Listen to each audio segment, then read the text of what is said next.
And for more insight, let's go to someone who's covered many U.S. elections for CBC News, former Washington correspondent Keith Boag, a great friend of the National. Nice to see you, Keith.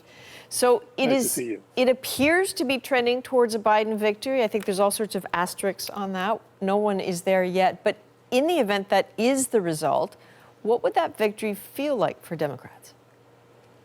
Unsatisfying. Unsatisfying because, first of all, they believe that it's inevitable anyway, and they're suspicious of the media for not reporting it and calling it already, and they think that the media has sort of flopped for Donald Trump's threats. But what they're really seeing is dealing with is the disappointment from where they felt they were going to be now a week ago. In other words, they felt that they were talking about how many seats over 50 they were going to have in the Senate. They thought they were talking about growing their majority in the House of Representatives, and neither of those things happened. Now, they might still wind up winning the Senate majority, but that's clearly a much longer shot now than it appeared to be.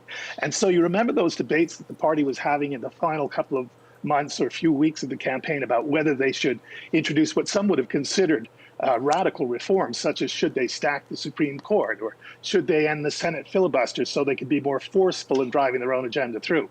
Well, all of that's gone now. If they don't get the Senate, they don't get to do any of that. And so you're starting to see, particularly on social media, the factionalizing of the Democratic Party, recriminations. Whose fault is this? Why didn't we do better? And are we now facing a situation where our biggest concern is going to be the more mundane things, or what should be routine things, such as can a President Joe Biden even get his cabinet confirmed in a Republican-controlled Senate?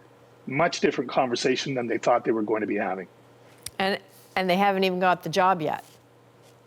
And they haven't even got the job yet. No, disappointing. All right. It's going to be a little bit of a wet firecracker for many of them when it happens. Okay. All right. Thanks very much, Keith. Hang tight. We will have you back with us in a bit.